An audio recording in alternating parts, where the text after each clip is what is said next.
오늘 우리가 함께 읽은 성경 본문을 열 처녀의 비유라고 흔히 부릅니다. 어린 시절에 이 열 처녀 비유를 저는 많은 이야기 가운데 그렇게 썩 좋아하지 않았던 기억이 있습니다. 왜냐하면 다섯 사람을 미련하다고 부르고 또 다른 사람을 다섯 사람을 슬기롭다고 부르는 조금은 너무나 이원론적인 것 같은 이런 표현이 좀 불편했기 때문입니다.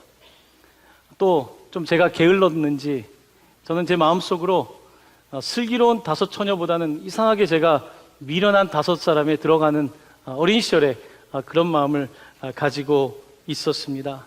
혹시 나도 기름이 준비를 하지 못해서 기름이 떨어지면 어떡할까? 혹시 천국문 앞에서 문이 닫혀버리면 어떡할까? 그런 마음이 들었습니다. 어린 시절에 왜 좀 지각을 하거나 들어가야 되는데 문이 닫힐까봐 그 두려운 마음 있지 않습니까? 저도 그런 마음을 가졌습니다. 저는 사실 그렇게 준비를 잘하는 스타일이 못 됩니다. 좀 허둥지둥하는 편이고요. 살면서 한번 자동차를 몰고 가다가 길에서 기름이 없어서 멈춘 적도 있고, 비행기를 타러 갔다가 비행기를 놓친 적도 있고, 제가 어떻게 보이는지 모르겠지만 저는 상당히 그렇게 썩 준비를 잘하는 사람은 아닙니다. 여행을 가면 칫솔이 없거나 양말, 심지어 속옷도 없는 일들이 종종 벌어지는 사람입니다. 저 같은 사람들에게 준비되지 못한 것 같은 이 미련한 것 같은 여인들은 왠지 동정의 대상이고 저를 보는 것 같기도 합니다. 오늘 본문을 읽다가 저에게 또 좀 이해가 안 되는 구석이 있었습니다. 그것은 신랑의 모습입니다. 이 들러리 10명이 있습니다. 결혼식에 신부가 10명이 아니라 신부의 친구들, 신랑을 맞이하는 들러리들이 10명이 있는데, 이 가운데 5명이 조금 달랐는데, 5사람, 좀 미련하다고 표현되어 있는 이 사람들은 기름을 준비하지 못했습니다. 그래서 시장에 신랑이 온다는 이야기를 듣고 급히 기름을 준비하러 갔는데, 이 신랑이 너무 좀 무자비한 것 같습니다. 5명을 기다려서 같이 가면 좋은데 그냥 등불이 있는 5명과 함께 혼인 잔치집으로 가버립니다. 그리고 5명이 와서 문을 두드리면서 열어달라고 할 때에 주인의 말이 조금, 신랑의 이야기가 조금 저에게는 심하지 않나 생각을 합니다. 이렇게 말씀합니다. 진실로 너희에게 이르노니 내가 너희를 알지 못하노라. 좀 심한 거 아닙니까? 아니, 지금까지 기다렸는데 기름 좀 떨어졌다고 알지 못한다고 하면 천국이 너무 좀 야박한 거 아닙니까? 뭐 그런 마음이 듭니다. 또 제가 이 성경을 읽을 때 어린 시절에 저의 마음에 이 슬기로운 여자 5명에 대한 미움이 있었어요. 이 기름 좀 함께 나누면 좀 어떻습니까? 좀 달라고 하면 같이 좀 주고, 떨어질 때 같이 떨어지면 그래도 신랑과 함께 들어가기라도 할 텐데, 이 5명이 슬기로운 게 아니라 제 눈에는 굉장히 이기적으로 보였습니다. 제 마음에는 이런 생각이 있었어요. 예수님, 여자 보는 눈이 없는 거 아닙니까? 아니, 슬기로울지 몰라도 마음이 좀 못됐지 않습니까? 저에겐 그런 마음이 사실은 이 본문을 읽을 때마다 있었습니다. 아무튼 오늘 이 본문은 많은 사람들에게 사실 조금 어려운 본문입니다. 내용이 어려운 것이 아니라 받아들이기에 저마다 질문이 있을 수 있는 그런 본문인 것 같습니다.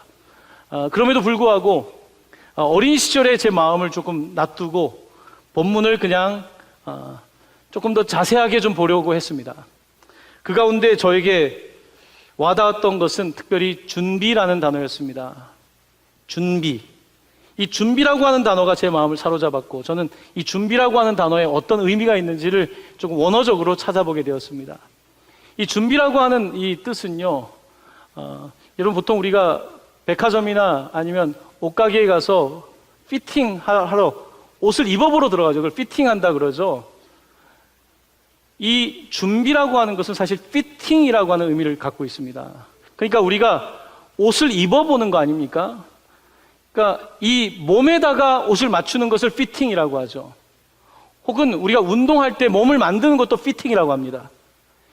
만드는 거죠. 여기서 준비한다는 것은 어떤 뜻이냐면, 오는 대상에게, 내가 섬겨야 될 대상에게 맞추는, 피팅하는 행위를 일컬어서 준비라고 말하는 것입니다.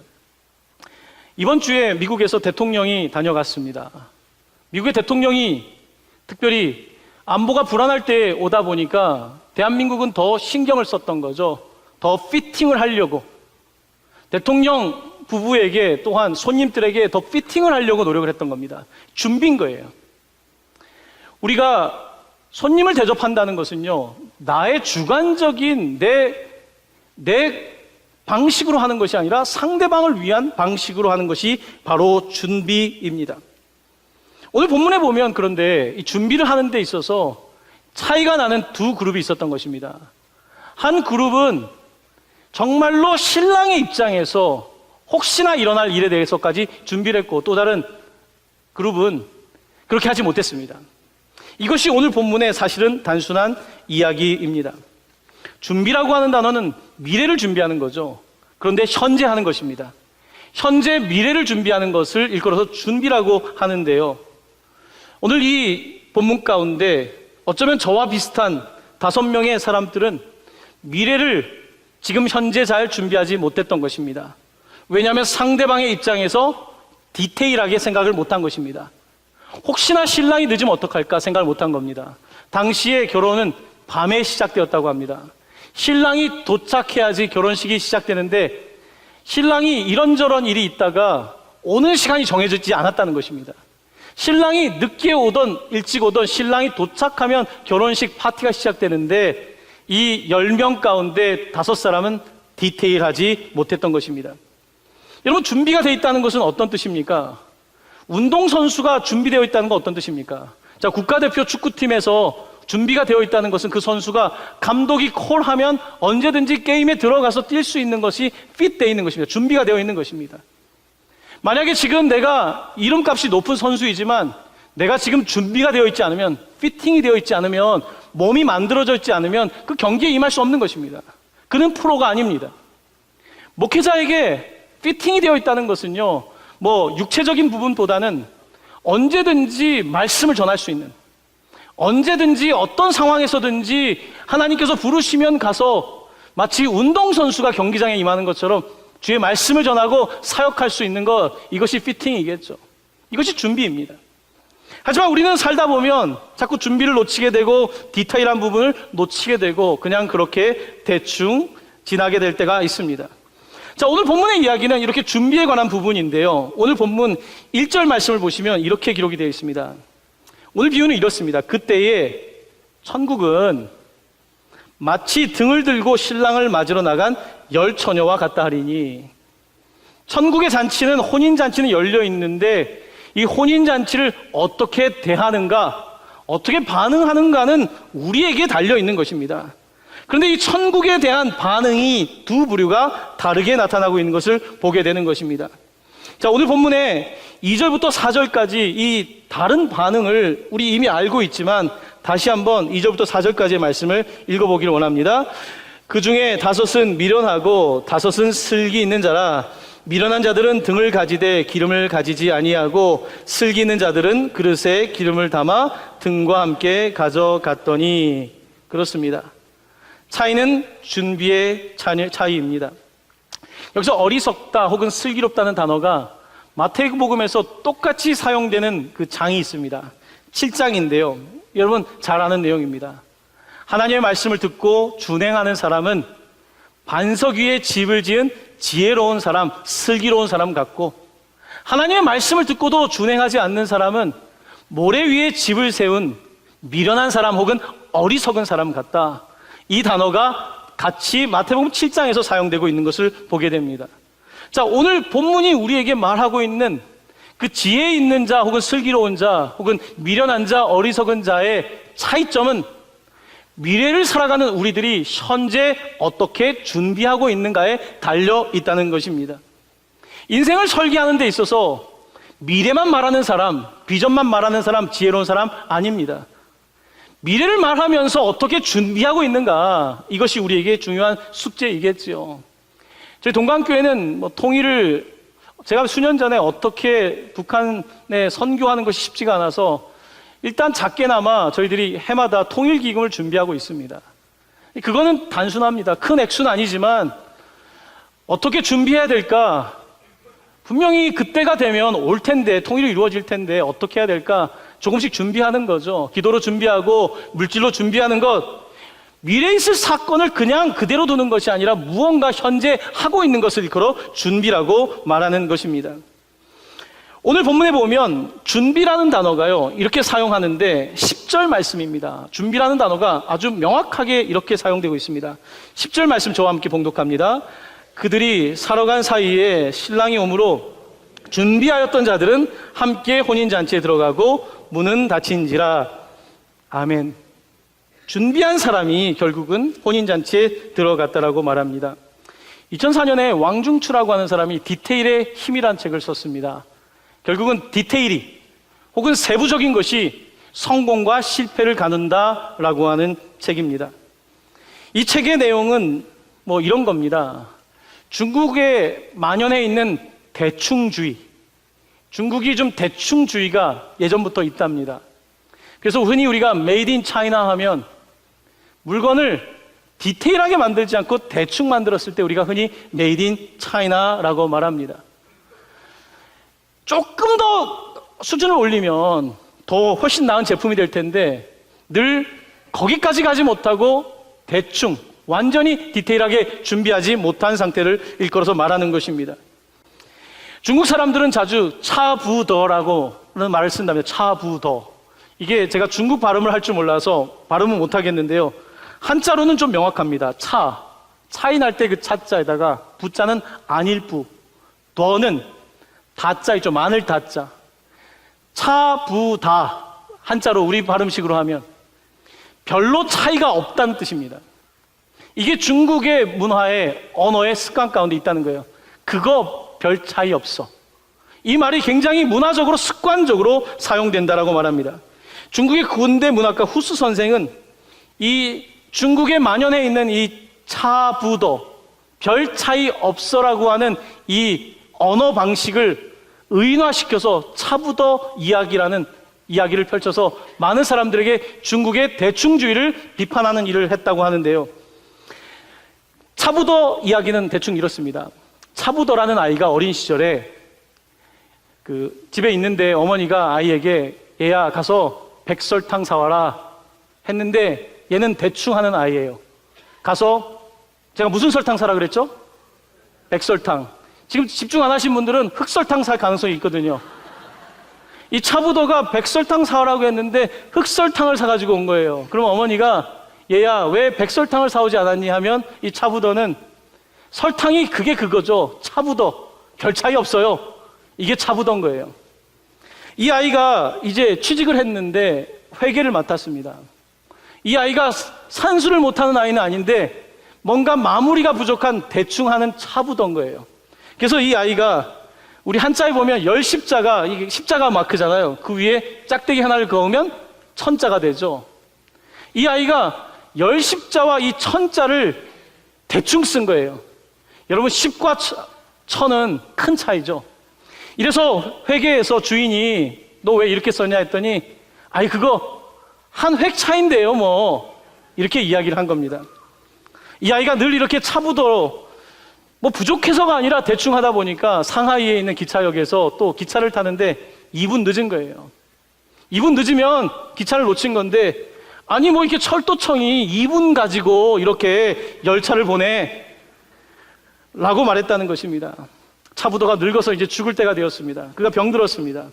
가족을 시켜서 왕씨 성을 가진 의원을 불러오라고 했어요. 근데 이 왕자에 앞에 물수변이 있는 왕 선생님을 모셔오라고 했는데요. 가족들도 차부더 가족이에요. 물수변이 없는 왕시내에 가서 이 선생님을 모셔온 거예요. 근데 이 선생님은 수의사였던 것입니다. 그래서 이제 수의사한테 진료를 받고 치료를 받은 다음에 이제 차부더가 죽을 때에 이렇게 말했다고 합니다. 산 사람이나 죽은 사람이나 그게 그거지 세상 만사 대충 하면 되는 거야. 이게 차부더 이야기인 거예요. 이게 디테일의 힘에 나오는 이야기입니다. 여러분, 준비라고 하는 것은요, 때때로 지나치게 준비할 때가 있긴 있죠. 하지만 여러분, 지금 중요한 외교적인 안건이 있고 정말 중요한 안보가 걸려 있을 때에 대충 준비한다는 것은요, 그것은 내 손해입니다. 준비라고 하는 것은 디테일해야 되는 것입니다. 디테일해야지 사고가 안 나는 거예요. 운동선수가 디테일하게 월드컵 경기를 준비해야 되고 올림픽을 준비해야 되는 것이고요. 우리 모두 각자에게 주어진 일 속에서 조금 더 디테일하게 준비해야 되는 것입니다. 하지만 오늘 본문 가운데에 이 미련한 여인들은 사람이 나쁘다기보다는 조금 더 디테일하지 못했던 거죠. 조금 더 작은 것에 관심을 기울이지 못했기 때문에 이들이 문제를 겪게 된 것입니다. 오늘 본문을 보면요, 이 5명의 슬기로운 처녀와 5명의 미련한 처녀는 서로 다르지가 않습니다.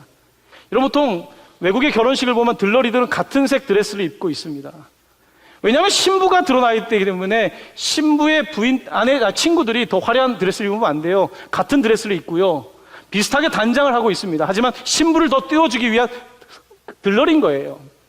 자, 그런데 이들이 똑같이 옷을 입고 다 똑같이 등불을 들고 있는데 차이가 드러나지 않습니다. 자, 그런데 차이가 밤이 깊어지고 등불이 꺼질 때가 되니까 차이가 드러나는 거예요. 심지어 이들은요, 졸고 자는 것도 똑같았습니다. 여러분, 성경 말씀을 한번 보십시오. 5장을 보면 25장 5절을 보면 이렇게 기록되어 있습니다. 우리 한번 5절 같이 읽어볼까요? 시작. 신랑이 더디 오므로 다 졸며 잘세. 다 졸며 잤답니다. 슬기로운 처녀도 졸았고 침 흘리면서 잔 거예요. 다른 게 하나도 없습니다. 그러면 다른 게 뭘까요? 딱 한 가지입니다. 그것은 바로 엑스트라, 기름을 더 여분을 가지고 있는가의 차이가 결정적인 차이였습니다. 여분의 기름을 준비하는데 많은 시간이 걸렸을까요? 그렇지 않았을 겁니다. 디테일, 약간의 차이를 더 보고 준비하는 데 있어서 차이가 났던 것을 보게 됩니다. 준비.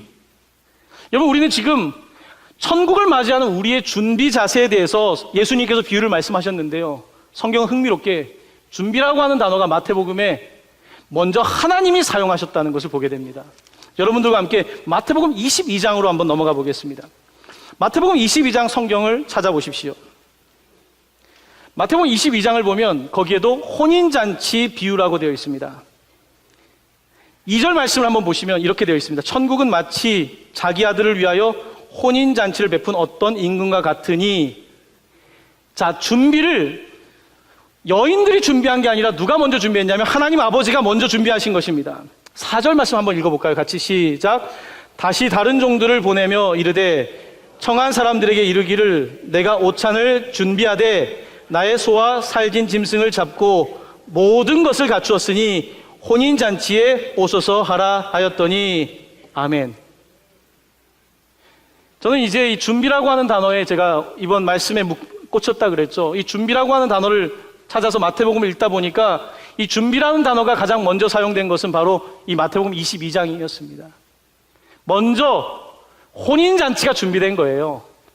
먼저 하나님께서 이 잔치를 준비해 주신 거예요. 하나님께서 아들을 예수 그리스도를 이 땅에 보내주시는 준비를 하나님께서 하신 거예요. 오늘 읽은 것처럼 오찬을 잘 준비했던 이 혼인잔치의 호스트처럼 소와 살찐 짐승을 잡고 4절 말씀에 모든 것을 갖추었으니라고 되어 있습니다. 하나님께서 모든 것을 갖추셨다는 것입니다. 하나님께서 우리를 구원하시는데 대충 구원하시지 않습니다. 하나님은 굉장히 디테일한 역사와 흐름 속에서 우리를 구원하시는 것입니다. 하나님께서 우리를 사랑하시는데 대충 사랑하지 않습니다. 하나님은 굉장히 디테일하고 정확하게 우리를 사랑하시는 것입니다. 오늘 성경은 그렇게 말하고 있습니다. 하나님 아버지는 우리를 위하여 이렇게 준비하시고 혼인잔치를 다 갖추어서 준비하고 있는데, 과연 이 혼인잔치가 열려 있는데 예수 그리스도께서 이 땅에 오셨는데 사람들은 어떻게 반응하고 있는가? 많은 사람들은 이 천국잔치에 반응하지 않습니다. 오늘 우리가 22장을 다 읽진 않겠지만요, 어떤 사람은 밭에 가야 한답니다. 어떤 사람은 내 사업장에 가야 한다고 합니다. 어떤 사람은 초대를 받았는데요, 예복을 안 입고 대충 오게 되었던 것입니다. 하나님의 이 준비하신 구원의 계획에 응답하지 못하는 사람들의 이야기가 펼쳐지고 있는 것입니다. 여러분, 성경에는 준비라고 하는 단어가 특별히 사용된 곳이 있습니다. 창세기 넘어가면 22장에 하나님께서 아브라함에게 아들 하나밖에 없는 이삭을 바치라고 하십니다. 그때 아브라함은 믿음으로 100세 얻은 아들을 데리고 모리아산에 올라갑니다. 그때 아버지에게 이삭이 묻습니다. 불과 나무는 있거니와 번제할 어린 양은 어디 있나이까? 그때 준비라고 하는 단어를 아브라함은 이렇게 사용합니다. 내 아들아, 번제할 어린 양은 하나님이 자기를 위하여 친히 준비하시리라. 하나님이 준비하시리라. 그리고 이곳에서 이제 아들을 드리고 예배를 드릴 때에 아브라함이 준비한 거죠. 하나님의 말씀에 따라서 철저하게 아들을 드리는 준비까지 했던 이 아브라함의 예배 가운데에 이때의 준비라고 하는 단어는 이렇게 사용됩니다. 창세기 22장 14절은 이렇습니다. 아브라함이 그 땅, 그 모리아산이 있던 그 땅 이름을 여호와 이레라 하였으므로 오늘날까지 사람들이 이르기를 여호와의 산에서 뭘까요? 준비되리라 하더라. 아멘. 이게 여호와 이레입니다. 여러분, 성경은 처음부터 우리가 우리의 구원을 준비한다고 말하지 않습니다. 우리가 그렇게 합당하게 준비할 수 있는 사람이라고 말하지 않습니다. 성경은 하나님께서 준비하신다는 겁니다.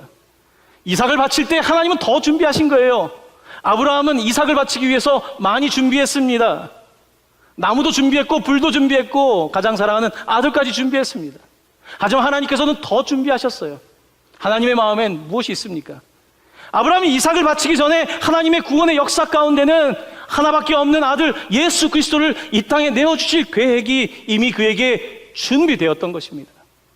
성경의 이야기는 읽으면 읽을수록 신비한 것은 하나님의 구원의 역사는 그렇게 준비되었다는 사실. 너무나 디테일하게 창세기에서부터 아브라함 때부터 모세 시대, 선지자의 시대를 이르기까지, 그리고 예수님이 오셨던 바로 그 로마 시대까지, 아구스도 황제 때에 헤롯이라고 하는 사람이 그 지역에 분봉왕으로 있을 때에, 마리아라고 하는 여인과 요셉이 약혼한 때에, 바로 그때에 하나님께서는 다 준비하셨고, 바로 그때에 우리를 위하여 이제 혼인잔치를, 구원의 역사를 예비하고 계셨던 것입니다. 바로 하나님이 준비하신 것입니다. 하나님의 아들 예수 그리스도도 준비하셨습니다. 그는 이 땅에 가장 낮은 곳에 오셔서 30년 동안 어떻게 보면 무명의 삶을 사셨습니다. 무명의 삶, 목수의 아들로 나사렛 예수라는 이름으로 살았습니다. 하지만 그는 30년 동안 그냥 시간을 보낸 것이 아니었습니다. 그는 준비하셨습니다. 무엇을 준비하셨을까요? 공생의 퍼블릭 미니스트리, 세상에 나아가 하나님의 나라를 선포하는 이 공적인 삶을 위하여 자신의 30년을 준비했고, 그는 마가복음에 보면 그가 준비된 메시지로 첫 번째 세상을 향하여 이렇게 외칩니다. 이르시되 때가 찼고 하나님의 나라가 가까이 왔으니 회개하고 복음을 믿으라.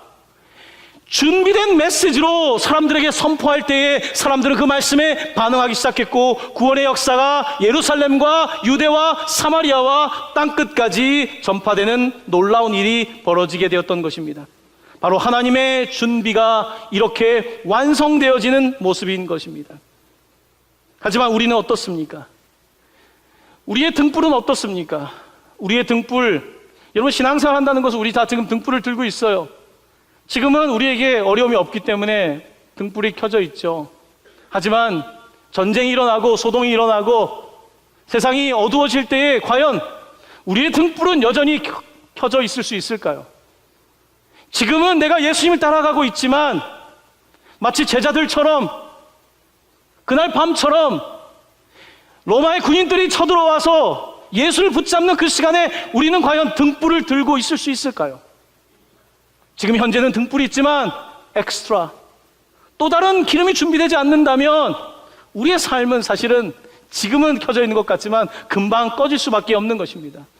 신앙을 딱 맞추어서 하는 것, 나는 신앙을 딱 여기까지만, 신랑이 저녁 8시까지 오면 준비될 수 있는 등을 가지고 있다면 이것은 무척 어리석은 것입니다. 주님은 언제 오실지 모른다고, 마치 도둑이 오는 것처럼 그 시와 때를 알지 못한다고 성경은 말씀하고 있습니다.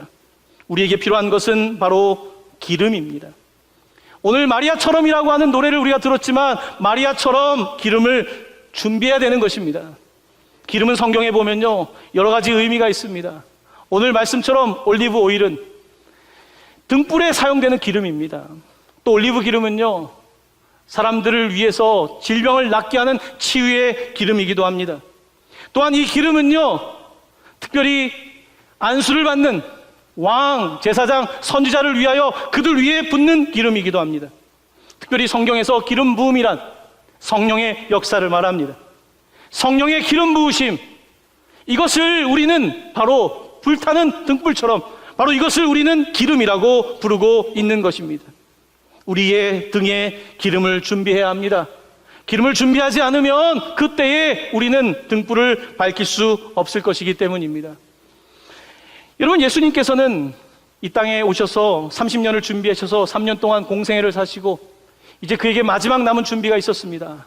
그것은 바로 십자가의 준비였습니다. 십자가에 매달려야 되는 그 준비는 예수님의 준비 가운데 가장 어려웠던 준비입니다. 예수님이 이 준비를 위하여 기름 짜는 곳이라고 불려지는 겟세마네에 가셨습니다. 겟세마네는 올리브산 혹은 감람산에 있는, 겟세마네라고 하는 이름의 뜻은 기름 짜는 곳입니다. 예수님께서는 겟세마네 동산에서 기름을 짜십니다.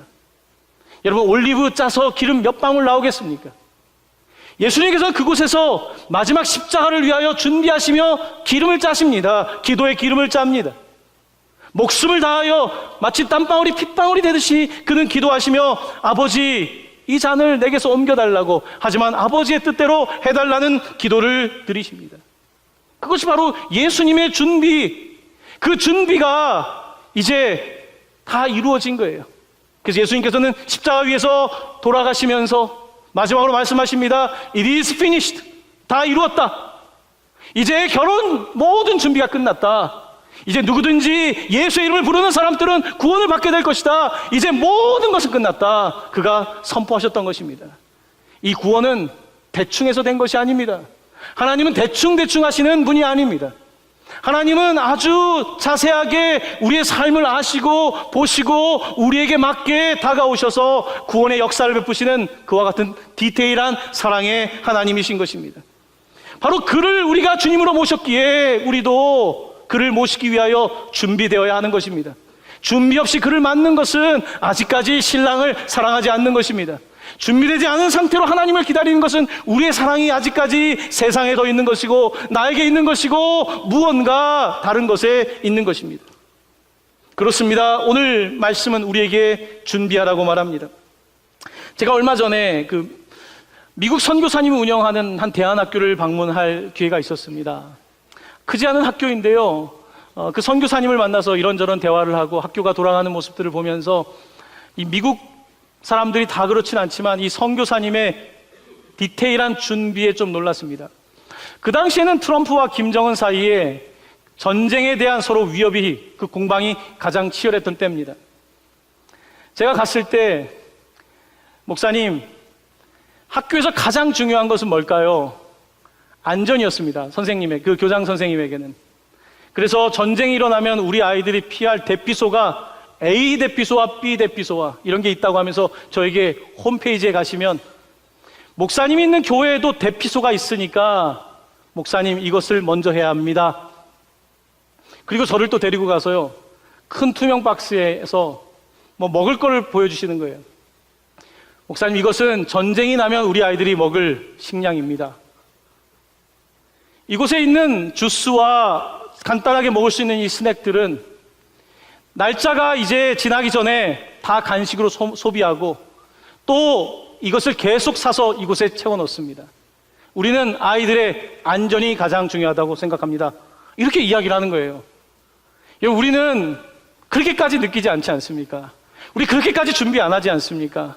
그런데 이 선교사님은 그렇게 준비하고 있다는 이야기를 합니다. 아마 예수님을 기다리는 것도 마찬가지일 것 같습니다. 예수님 당시, 예수님 사후에 초대교회는 예수님이 금방 다시 돌아올 거라고 생각했습니다. 재림신앙을 가지고 있었습니다. 보통 40년을 그들은 한 세대라고 생각했고 40년 안에 예수님이 오실 거라고 생각했습니다. 지난주에 우리가 함께 읽은 데살로니가 교회는 특별히 예수님께서 이제 곧 오실 거라는 믿음을 가지고 있었습니다. 하지만 예수님이 더 오지 않으시니까 사람들이 이제 잠이 오기 시작하는 것입니다. 눈이 감기기 시작하고 영적으로 더 흐려지기 시작하고 바로 그와 같은 때를 지나가게 된 것입니다. 그런 우리를 위해서일까요? 성경은 예수님이 더디 온다고 말하는 사람들을 위해서 이렇게 말씀하십니다. 베드로후서 3장 8절입니다. 주께는 하루가 1000년 같고 1000년이 하루 같다. 2000년 지났지만 우리에게는 베드로 사도의 이야기입니다. 그 당시에 이미 예수를 기다리고 있지만 참지 못하고 기다리지 못하는 사람들을 향해서 하루가 1000년 같고 1000년이 하루 같다고 말했던 것을 보게 됩니다. 자, 그때 또 사람들이 물어봤을 겁니다. 왜 예수님 안 오십니까? 우리 교회가 이렇게 박해 가운데 고통을 받고 있는데 왜 안 오십니까? 베드로 사도는 제가 방금 전에 읽은 그 구절 밑에 베드로후서 3장 9절에서 이렇게 이야기를 합니다.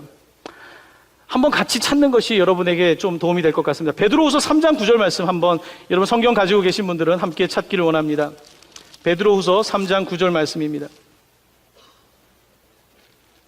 제가 가진 성경책으로 386페이지입니다. 신약성경 386페이지.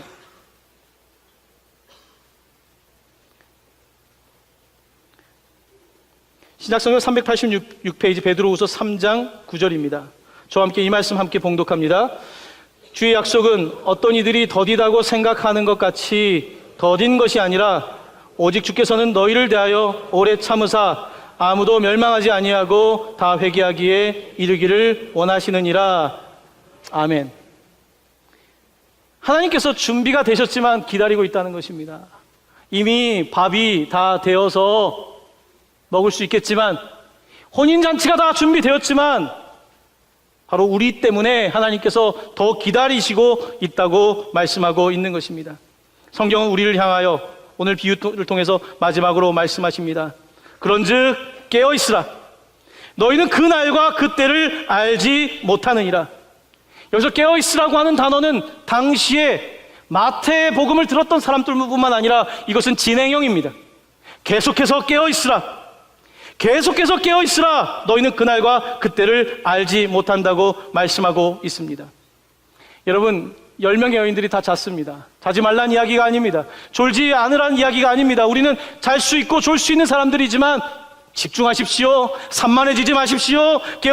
깨어있으십시오. 조심하십시오. 주님은 도적같이 임하십니다 라고 말하고 있는 것입니다. 사랑하는 성도 여러분, 데살로니가 교회 교인들이 왜 예수님 안 오냐고 사람들이 약간 해이해지기 시작했습니다. 그때에 데살로니가 교회를 향해서 바울은 편지를 보냅니다. 오직 깨어 정신을 차릴지라. 성도들에게 정신 차리자. 주님 안 오신다고, 2000년 동안 안 오셨으니까 안 오실 거라고 생각하지 말고 깨어 있자고, 오직 깨어 정신을 차릴지라 라고 기도합니다. 새벽 기도에 오면 끝날 때쯤에 이렇게 통성 기도를 하지 않습니까? 어떤 성도님이 제가 기도하다가 그 목소리가 자꾸 들릴 때가 있어요. 하나님, 정신 차리게 해달라는 그 말할 때 굉장히 통성 기도할 때 세게 말하세요. 제가 기도하다가 정신이 딱 듭니다. 정신을 차리고 라는 말을 얼마나 세게 하시는지. 제가 정신을 차려야 되겠다는 생각을 새벽 기도 때 하게 됩니다. 자, 옆에 있는 분들에게 정신을 차리십시오 하고 서로 격려하길 원합니다. 정신을 차리십시오.